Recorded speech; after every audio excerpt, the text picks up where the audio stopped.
This time, I would like to bring physics tricks at a glance using some problems one after one. We'll see now. Here there is a problem number one. See, the problem number one is as follows. One car moving on a straight road covers 1/3 of the distance with 20 km per hour and the rest with 60 km per hour. The average speed is. See, to solve this, only one thing you should understand. When you see 1/3, so the remaining is 2/3. So there are, assume that there are three parts. That's all. That is only the hint. Now, if you want to write the clue here, three parts. The total journey divided with the average speed is equal to 1/3 of 1/3 means one part. 1 by speed is 20 plus remaining 2/3 means two parts. 2 by 60. If you solve, you will get the v value. It's v value. So how to do this? Remaining, you know, a simple way. So 3 by v is equal to, if you take LCM here, 60. Here 3 plus 2 is 5 by 60. So 3 by v is equal to 1 by 12. V is equal to 3 into 12 is 36. 36 kmph. So this is your method of doing this kind of problem. Let us go with the next problem. Problem number 2. A bullet fired into a fixed target loses half of its velocity after penetrating 3 cm. How much further it will penetrate before coming to rest, assuming that it faces constant resistance to the motion. So here, in this case, you should recognize two things. It loses half and it penetrates through 3 cm. Here it is asked only the further penetrating distance.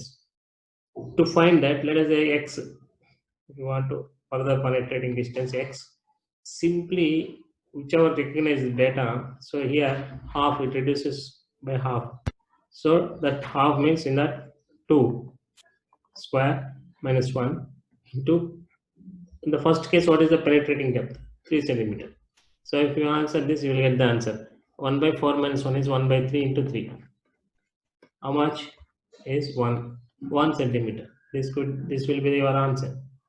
So in a simple method, you can answer this, but only thing is you can use the trick once. If you learn along with other tricks, then only you can efficiently use this trick.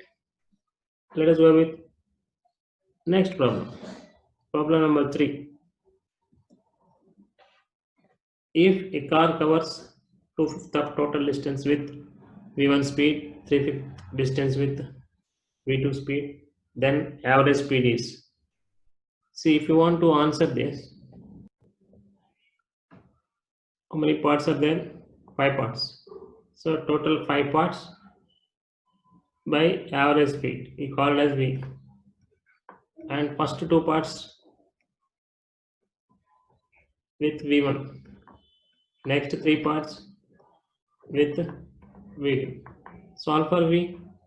So simply here 5 by v is equal to 3v1 plus 2v2 by v1 v2. If you go for simplification, v1 v2.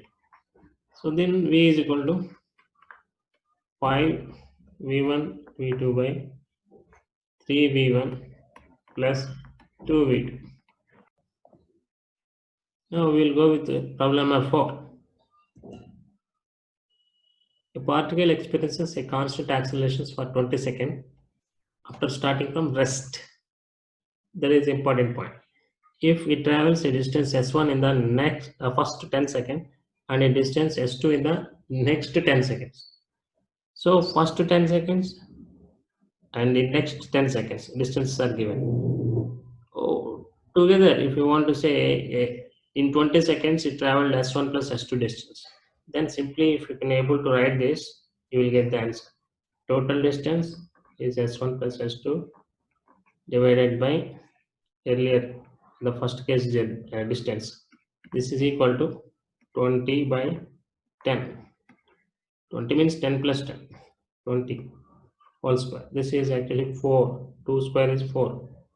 So here 1 plus s2 by s1 is equal to 4. Then s2 by s1 is equal to 3. s2 is equal to 3 times of s1. So this is the way you can answer this easily. Let us go with the next problem. Problem number 5.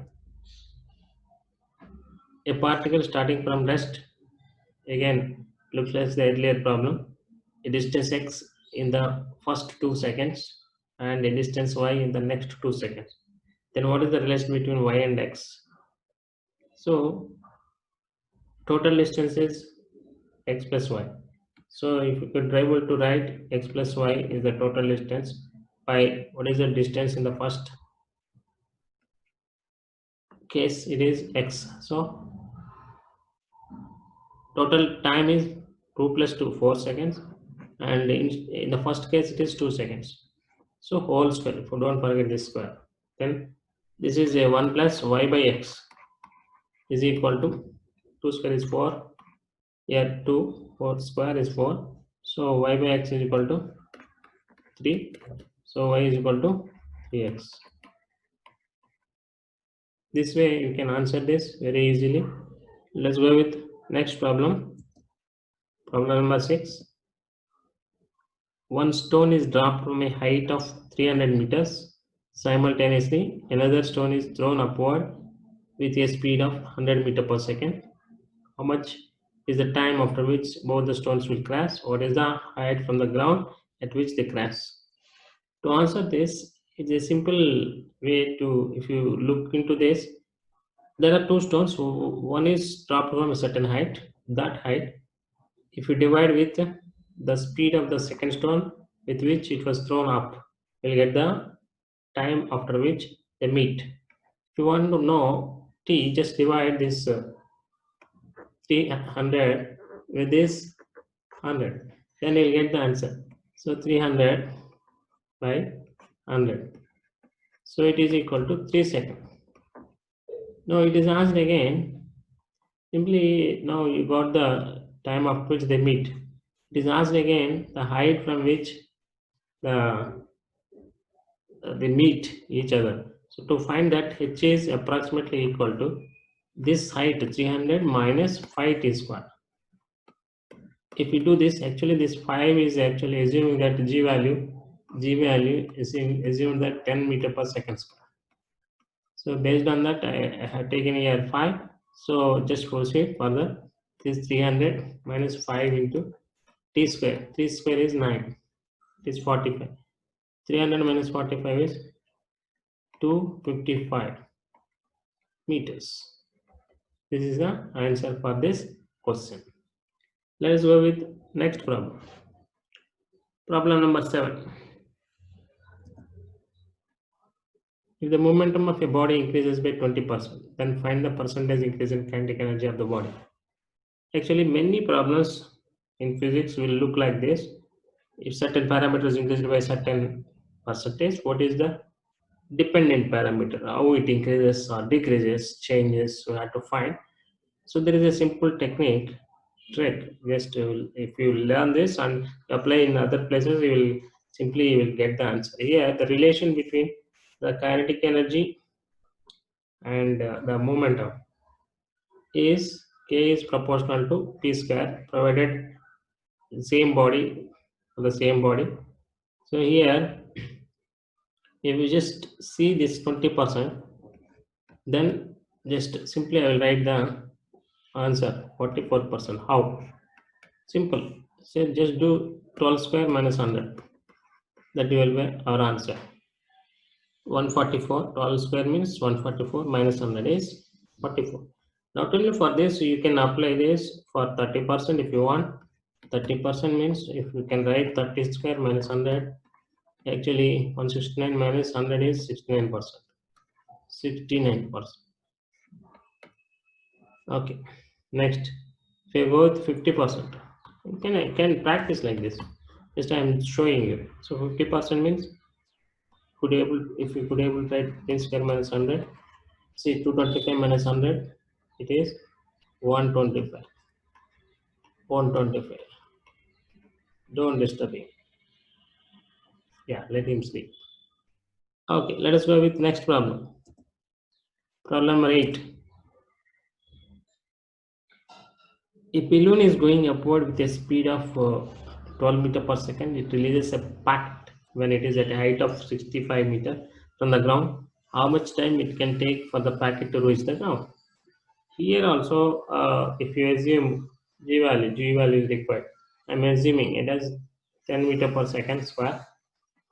In such case, if you use a formula for the relation between height and the time of travel, so you will end up with a particular equation, quadratic equation, which is 5t square. Actually, this 5 is half of g minus 12t. 12 is this speed minus height. Height of the balloon is 65 is equal to 0. See, this is not a big thing, but how to solve this quadratic equation? If you learn a small trick, simply you will end up with the answer. See, remember, this is one number, this is another number, and this is another. How you arrange, that decides the roots. Directly you can get the roots.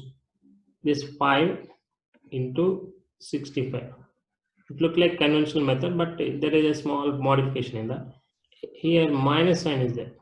Here instead of that minus sign, I will write plus sign. Plus I'll write. If you write plus, directly you end up with roots only. So what are they? Let us see them. 5 just into 65. You factor this. The possibility is only 5 into 13. So here this 5 into 5 is 25, and again remaining 13. These are the possible uh, roots to get 12. If you rearrange, simply 25 here minus 13. If you add that, you will get plus 12. So it is almost last step of the finding roots. Last step is this 5 is there. Whatever there here, if it is 1, 2, 5, whatever it is, here it is 5. Even if it is 1, there is no problem here. Divided by, you have to divide that with that number. So you bring this number here and divide with 5, both the roots. See here, this root is it has no significance because it is time. So now this is the root 25 by 5 is the 5 second. This is your answer. See, while looking into quadratic equation, you practice this. You just take many such quadratic equations which are available. So practice this way. You'll get the efficiency to use this trick whenever required. Let us go with